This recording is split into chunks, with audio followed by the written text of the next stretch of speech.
Welcome Trinidad and Tobago to our News 4 report, a product of the Government Information Services Limited and the Ministry of Communications. I'm Nicola Barito. Let's take a look at the headlines.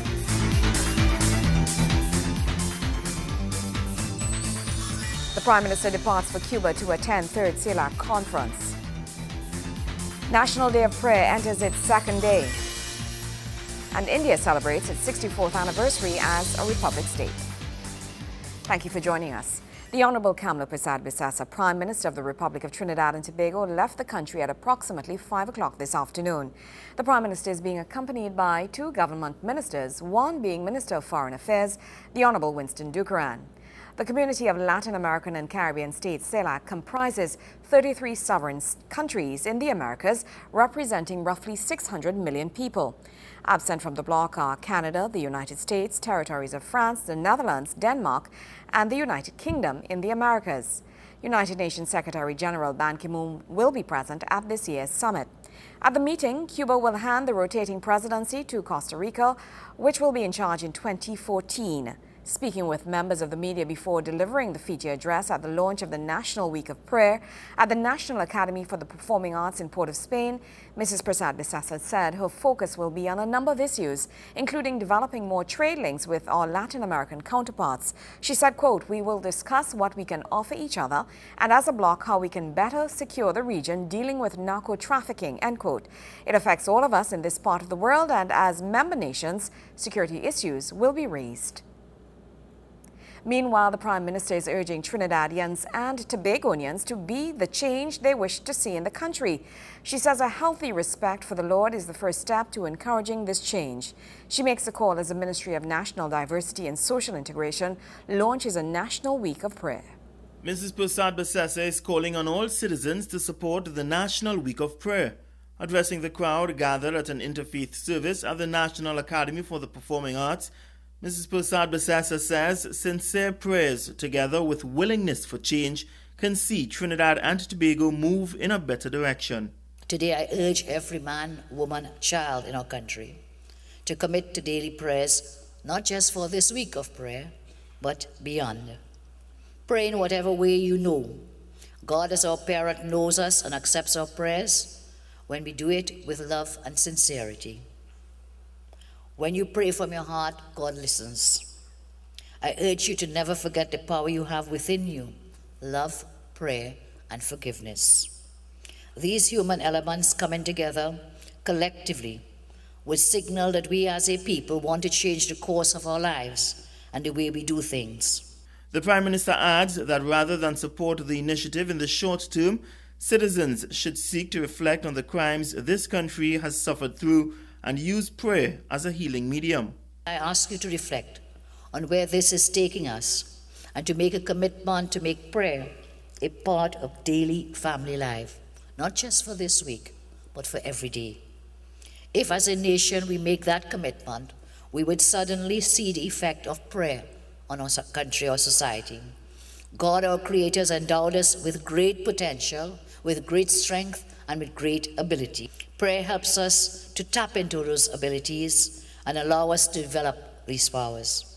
Prayer is the most potent instrument of action that is available to every single one of us. There is no cost attached to it. There is absolutely no cost attached to it. Just a genuine effort to make a change in how we conduct our lives. Mrs. Prasad Bisasa believes for the nation to improve, values must be consistently passed down through generations. We are blessed with everything to make us a great nation. But there can be no great nation without great people, no great accomplishment without great purpose, and no greatness at all without great humility. And the greatest form of humility is to bow before God. Let us pass these values to our children, so we sow the seeds of that will enrich their lives and ensure the development of our society for generations to come. Let us join hands. Let us pray together. Let us work together. Let us aspire together. Let us achieve together as a great nation. Let us continue to build a society free from crime and violence, one in which we value our freedom and take pride in the liberty that our successive leaders have guaranteed for the good of our country. Let us thank God for all that we have, and let us pray together so that our country will enjoy peace and prosperity. Let us pray so that God's healing hand would reach out and touch every single one of us. During this week of prayer, citizens are asked to pray on a number of issues, including the family, the environment, youth and children, and the nation's leaders. Gregory McBurney, News 4.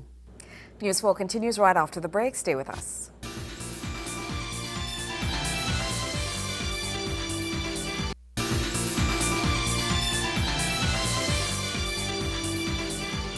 Employees of the Trinidad and Tobago Postal Corporation are not facing retrenchment. This announcement comes from TT Post Line Minister, the Honorable Nizam Bash, the Minister of Public Utilities. Minister Bash was at the time responding to a question on the order paper posted by an opposition MP. Part B of the question, Madam Deputy Speaker, there are no employees at TT Post currently facing retrenchment.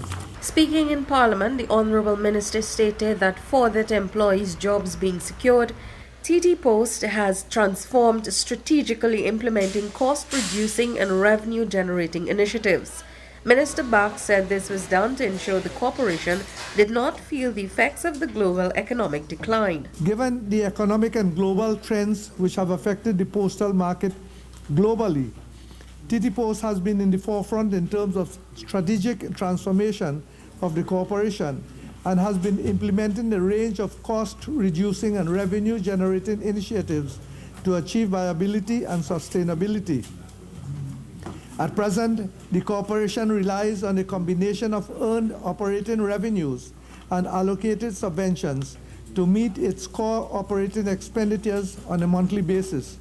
To this end, and in keeping with a good business practice and prudent financial management, every effort is made to manage costs in line with available revenues and subventions. Felicia Wilson-Moore, News 4. In other news, India has celebrated its 64th anniversary as a republic state, and in recognition of this, a service was held at the Indian High Commission to observe the event. Delivering remarks, the Indian High Commissioner to Trinidad and Tobago says the last decade witnessed the emergence of India as one of the fastest growing economies of the world. The Republic Day commands the respect of every Indian. On this 64 years ago, in a remarkable display of idealism and courage, the people of India gave to themselves a sovereign democratic republic to secure all its citizens justice, liberty and equality. These ideals, the High Commission of India says, became the way of life of the modern India state. It has given mathematics, language, architecture, dances, gastronomy, medical science, yoga, ragas, you name it, and we have contributed that to the world civilization.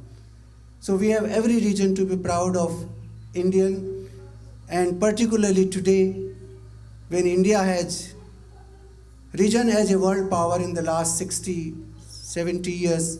The Indian High Commissioner says democracy became their most precious guide towards peace and regeneration from the swamp of poverty created by centuries of colonial rule.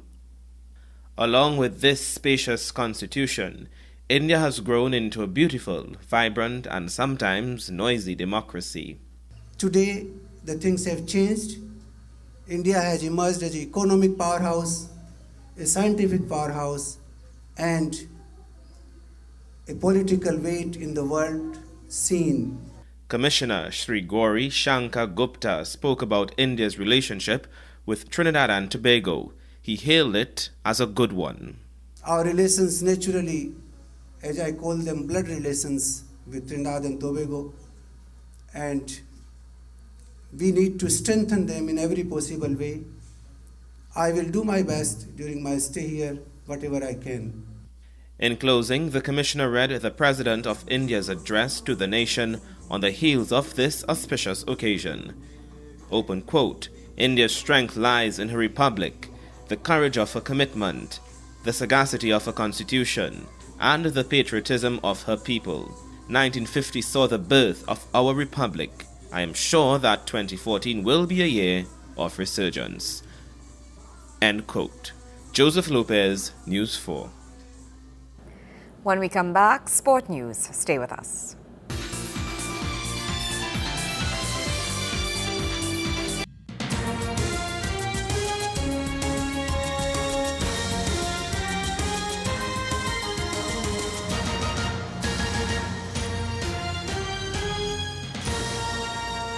Leaders of Malabar FC inactive due to a bye. Club Sando was in a position to grab first place in the Blink B-Mobile National Super League with a victory on match day 25. But that would be no easy task as they came up against Guaya United. Here's Wayne Cunningham with the highlights of that match as well as a rundown of the scores. It was second place versus third on the points table when Club Sando met Guaya United on match day 25 of the National Super League. With a win, Sando would grab sole possession of first place as leaders Malabar FC were on a bye. A win for Guaya would keep the Eastern Counties team in touch with the top two. So to say this clash was crucial would be an understatement. In the 5th minute, Club Sando goalkeeper Andre Marchand was saved some blushes by his defenders as he failed to take the corner cleanly. Sando was sparked to life with that let-off, and you would have put your money on Tiba McKnight scoring here, but the league's leading marksman just managed to graze the upright.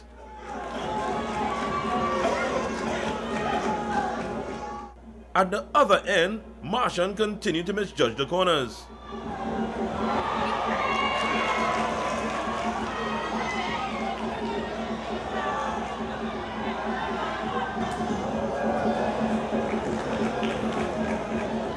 In the 30th minute, his opposite number, Kevin Saunders, had bigger problems in the Guaya goal.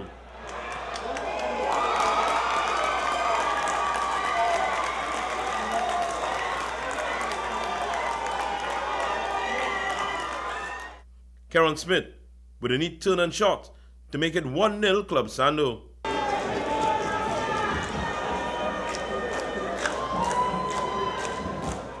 "12 minutes later, it was the turn of the Guaya supporters to celebrate as Jody Alsop beats Marchand with a beauty.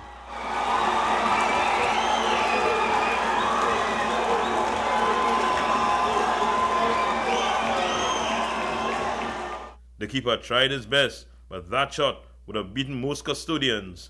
1-1 the score at halftime.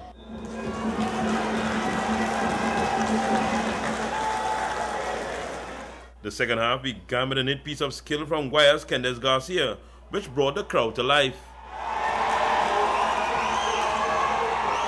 The Sando faithful also had some ooh-ah moments and really should have taken the lead on numerous occasions.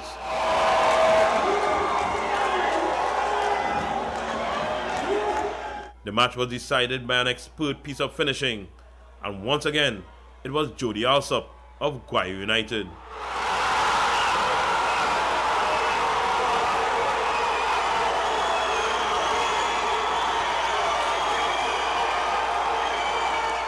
Take a look at the dummy from Captain Ryan Stewart, then Alsop with a rocket into the V to make it 2-1 and give Guaya the win.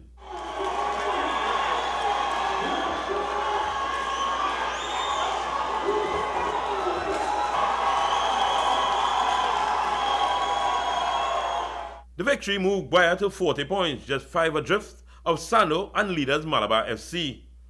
In 4th place, some 11 points behind, is Sebago's 1976 FC Phoenix. They were held to a 2-2 draw by fellow Tobagonians Bethel United in Canaan. Andel Brown and Dominic Kerr were the scores for Terry Williams' team, while Dwayne Marcel and Macan Hislop got the items for Bethel. The third club from the Sister Isle, Stokely Vale FC, lost by default to Real Maracas, which gave the team from the Valley the 3 points along with 3 goals. The result putting them in 5th and 6th places respectively. In 7th are the Northerners of Westside Superstars. They were beaten in the Southland 2-0 by Siparia Spurs with goals from Andre Kwashi and Shaquille Henry.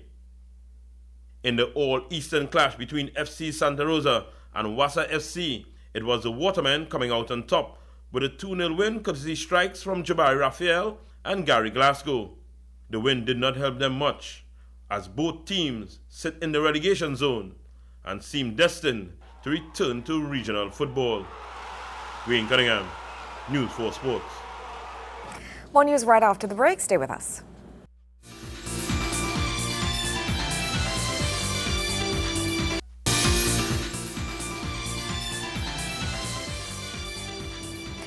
As one of this country's rare centenarians celebrates their birthday, Minister of the People and Social Development, Dr. the Honorable Glenn Ramadasing, is intent on fulfilling a promise he made to her 2 years ago.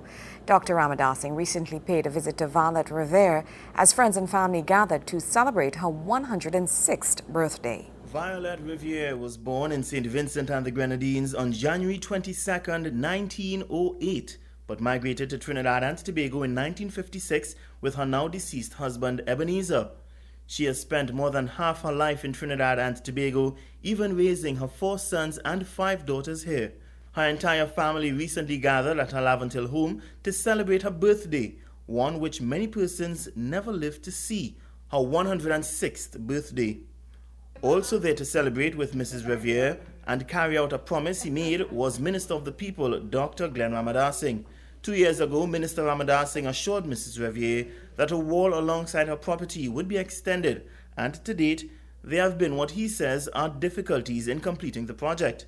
However, Minister Ramadasing says the hurdles have been overcome and the wall will be completed soon. There have been challenges. We did set about to do some minor work, and we did have an issue of a retaining wall to deal with.